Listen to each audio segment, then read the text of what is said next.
প্রিয় দর্শক, three free লাইফে আপনাকে স্বাগতম। আমাদের আজকের সাবজেক্ট হলো সর্দি লাগার সাইড ইফেক্ট মুক্ত ট্রিটমেন্ট। তার আগে জেনে নেই থ্রি ফ্রি লাইফ কি। থ্রি ফ্রি লাইফ হলো নিজেকে ও পরবর্তী প্রজন্মকে বাঁচাতে হলে তিনটি বিষয়কে নিজের জীবন থেকে ফ্রি করতে হবে। ১. Side effect free treatment. ২. Refined food free রান্নাঘর। ৩. অনিরাপদ কেমিক্যাল ফ্রি জীবন। এ বিষয়ে বিস্তারিত জানতে আমাদের ওয়েবসাইট 3freelife.com এ ব্রাউজ করুন এবং এখান থেকে থ্রি ফ্রি লাইফ গড়ে তোলার জন্য যে সকল পরিষেবা দরকার সকল পরিষেবাই আপনারা পাবেন ইনশাআল্লাহ। আমাদের আজকের আলোচ্য বিষয়ে ফিরে আসি। আমাদের আজকের আলোচ্য বিষয় হলো সর্দি বা ঠান্ডা লাগার সাইড ইফেক্ট ফ্রি ট্রিটমেন্ট। সবার আগে জেনে নেই সর্দি বিষয়টা কি। সর্দি সাধারণত আমরা জানি যে নাক দিয়ে পানি পড়া, গলা ব্যথা, কাশি হওয়া, শরীরের টেম্পারেচার অর্থাৎ তাপমাত্রা কমে যাওয়াকে আমরা কোল্ডস বা সর্দি বলে থাকি। তো সর্দির প্রকারভেদগুলো যদি আমি একটু বিশ্লেষণ করি তাহলে বুঝতে পারবো সর্দি বিষয়টা কি। সর্দি সাধারণত ৫ প্রকার, যেমন ভাইরাস জনিত সর্দি ১, ২ অ্যালার্জি জনিত সর্দি, ৩ ঠান্ডা জনিত সর্দি, ৪ ক্রনিক রাইনাইটিস, ৫ ব্যাকটেরিয়াল সর্দি। ভাইরাস জনিত সর্দি কি? আমরা কিন্তু অনেকগুলো ভাইরাস দ্বারা আক্রান্ত হই, যেমন করোনা ভাইরাসের কারণে সর্দি হতে পারে। আরো কি কি ভাইরাস আছে? রাইনো ভাইরাস দ্বারাও আমরা সর্দিতে আক্রান্ত হতে পারি। আরেকটা ভাইরাস রয়েছে রেসপিরেটরি সিনসাইটিয়াল ভাইরাস। এই ভাইরাসে অ্যাটাকের কারণেও আমরা সর্দিতে আক্রান্ত হই। এন্টারো ভাইরাস, এটাও একটা ভাইরাস। এই ভাইরাসের অ্যাটাকের কারণেও আমরা সর্দিতে আক্রান্ত হই। তাহলে বুঝতে পারা গেল যে ভাইরাস জনিত কারণে সর্দি হয়। তো শুধু কি ভাইরাস না, অ্যালার্জিক কারণেও সর্দি হতে পারে। কিরকম অ্যালার্জি? যেমন ধুলাতে যদি কারো অ্যালার্জি হয়, ফুলের পরাগ, তারপর পোষা পাখির লোম ইত্যাদি কারণে আমাদের সর্দি লাগতে পারে। ঠান্ডা জনিত কারণেও সর্দি হতে পারে, যেমন ঠান্ডা আবহাওয়া, ঠান্ডা বাতাস, তারপরে ফ্রিজের ঠান্ডা পানি খাওয়া ইত্যাদি ইত্যাদি কারণে কিন্তু সর্দি হতে পারে। ক্রনিক রাইনাইটিস, দীর্ঘস্থায়ী সর্দিতে ভোগার ফলে একরকম সর্দি দেখা দেয়, অর্থাৎ একরকম একটা ক্রনিক সিচুয়েশন দেখা দেয়। এই সিচুয়েশনটা যদি ৪ সপ্তাহের বেশি সময় ধরে চলতে থাকে, হ্যাঁ, তো এটাকে আমরা ক্রনিক রাইনাইটিস বা রেসপিরেটরি ইনফেকশন তার প্রধান সিমটম। এই রাইনাইটিসের কারণে সর্দি বা রাইনাইটিস ঘটিত সর্দি হতে পারে। ব্যাকটেরিয়াল সর্দি কি? আমরা তো এর আগে আলোচনা করেছি যে ভাইরাস জনিত সর্দি। ভাইরাস ব্যাকটেরিয়ার কারণেও সর্দি হইতে পারে।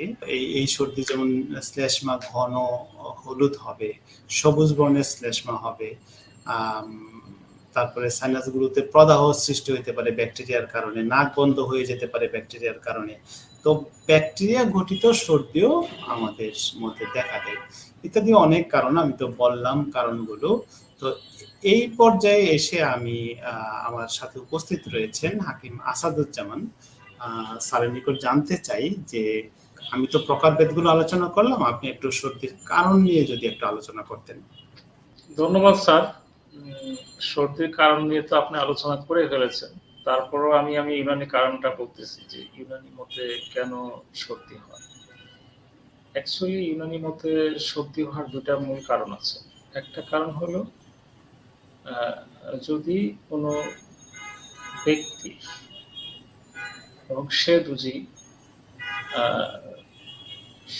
শীতল আর্দ্র প্রকৃতির হয়ে থাকে, মানে তার সহজে ঠান্ডা লাগে, ঠান্ডা বাতাস, এসির বাতাস খেলে ঠান্ডা লাগে, ফ্রিজের পানি খাইলে ঠান্ডা লাগে বা সর্দি হয়, এই সমস্ত লোকদের জন্য সাধারণত দেখা যাচ্ছে যে তার শরীরে তাপমাত্রার হেরফের হয়ে যায় এবং সে অসুস্থ হয়ে যায়। অসুস্থ হওয়ার একটা সিমটম হলো তার নাক দিয়ে পানি জড়তে থাকে, যেটা আমরা সর্দি বলি।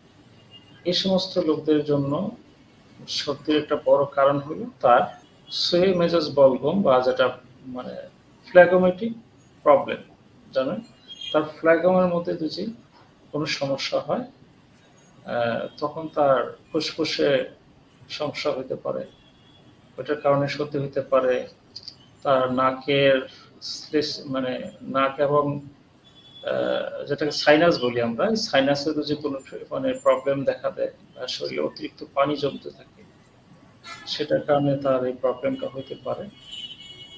আরেকটা কারণ হলো, সেটা হলো তার শুষ্ক মেজাজের, বিশেষ করে যাদের শরীরে অতিরিক্ত মাত্রায় সাফরাবি বৈশিষ্ট্য কাজ করে, দেখা যাচ্ছে তার সে অতিরিক্ত গরম সহ্য করতে পারে না, গরমের তার প্রবলেম হয়, এবং বিশেষ করে সে গরমের পরিবেশে থেকে আসলে সে সর্দিতে আক্রান্ত হয়, বা সে অতিরিক্ত রোদে গেলে তার প্রবলেম হয়, সে সর্দিতে আক্রান্ত হয়।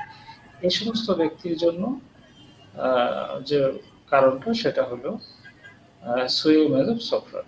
তো সেক্ষেত্রে এটার জন্য আলাদা ট্রিটমেন্ট আছে। এর বাইরেও সর্দি সাধারণত অ্যালার্জির কারণে হতে পারে, অ্যালার্জির কারণে হতে পারে, রাইনাইটিস, রাইনো অ্যালার্জি যেটাকে আমরা ভাইরাস বলি, সেটার কারণে হতে পারে, ফ্রিজের পানি খাওয়ার অভ্যাস, যাদের অতিরিক্ত ফ্রিজের পানি খায়, তারপর এসিতে থাকার একটা অভ্যাস, মানে এই কারণেও দেখা যাচ্ছে একটা পর্যায়ে শরীরে বিভিন্ন ধাতুরস, যেমন ইউনানির মতো 4টা ধাতুরস, সেটা হলো তারপরে সফরা, তারপরে যেটা আমরা পিত্ত বলি, বলগম যেটাকে আমরা বলতে পারি যে ফ্ল্যাগম, তারপরে সওদা যেটাকে আমরা অম্ল বলতে পারি, ব্ল্যাক বাইট যেটা, তারপর ব্লাড যেটা আমরা দাম বলি, সেটাকে এই 4টা উপাদান শরীরের মধ্যে রয়েছে। 4টা উপাদানের মধ্যে যে ভারসাম্য নষ্ট হয়ে যাওয়ার কারণে শরীরে অস্বাভাবিক মেজাজের প্রবলেম দেখা দেয়। তখনই সাধারণত দেখা যাচ্ছে যে বিভিন্ন রকম শারীরিক সিমটম বা অসুবিধা দেখা দেয়, তার একটি হলো সর্দি। এই হলো বিষয়টা। ধন্যবাদ হাকিম আসাদুজ্জামান স্যার, খুব সুন্দর আলোচনা করেছেন। এ পর্যায়ে আমি আলোচনা করব হোমিওপ্যাথি ট্রিটমেন্টে সর্দি ভালো হয় কি? ক্রনিক সর্দি অর্থাৎ কোল্ড টেন্ডেন্সি অত্যন্ত জটিল একরকম রোগ, কোনো ওষুধেই সে ভালো হতে চায় না। একমাত্র হোমিওপ্যাথিতে এটাকে সম্পূর্ণরূপে আরোগ্য করা যায়। তো হোমিওপ্যাথিতে আরোগ্য হয় কেন, এরকম প্রশ্ন অনেকের মাঝেই থাকে।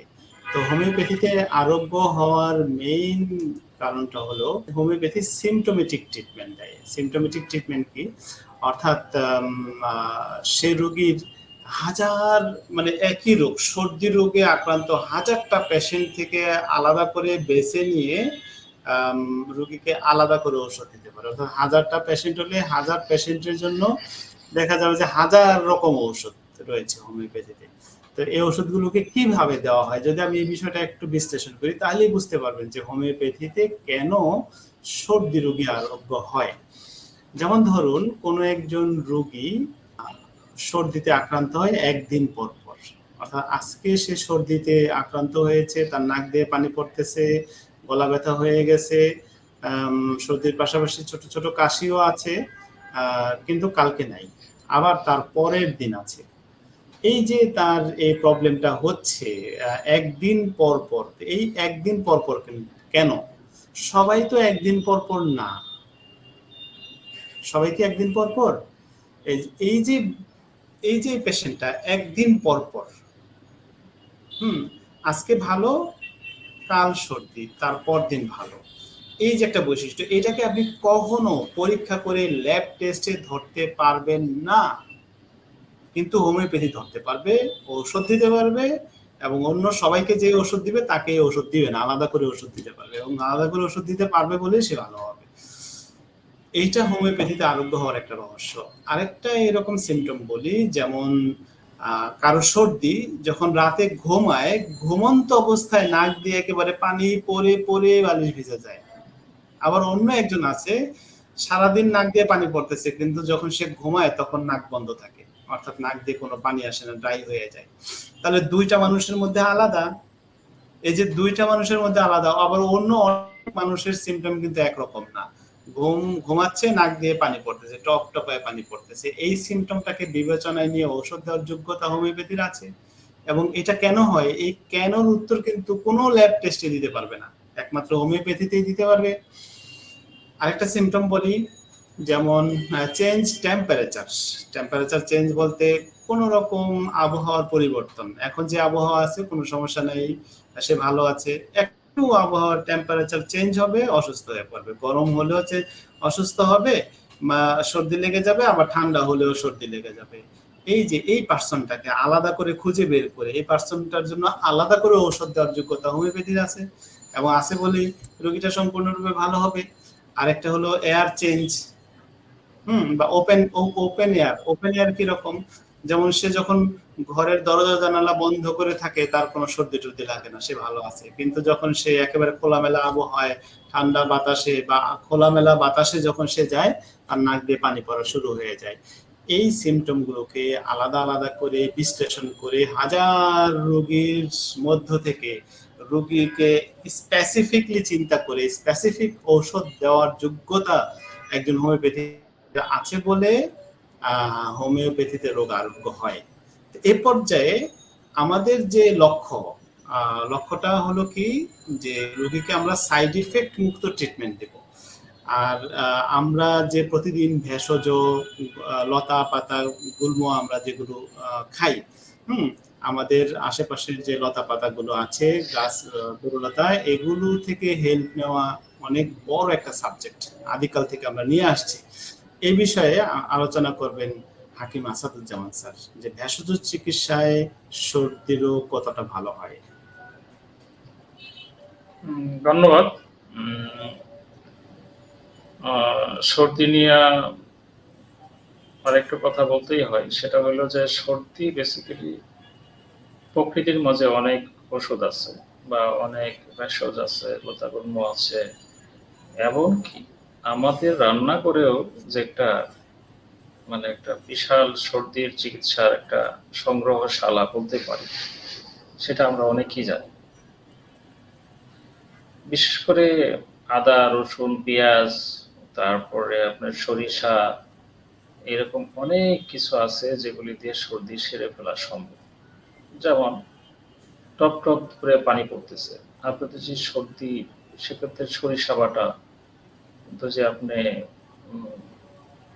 মানে নাকে নেন, অথবা সরিষা বাটার ভর্তাও তো যে আপনি খান, তাহলে কিন্তু সর্দি অনেকটা রিলিফ হয়ে যায়, মাথার যে ভার বা পুরটা অনেকটা চলে যায়।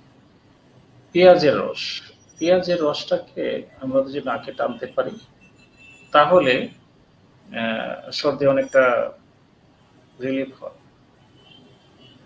তারপরে আছেন অনেকে পিওর মধু দুজি আমরা সংগ্রহ করতে পারি, সাদা আদা রস সহ, এটা দুজি আমরা প্রতিদিন 2 বেলা খেতে পারি, তাহলে সর্দিটা ইনশাল্লাহ চলে যাবে। তারপরে আছে তেঁতুল। এই তেঁতুলও কিন্তু সর্দি সারাইতে বেশ ভালো অবদান রাখে।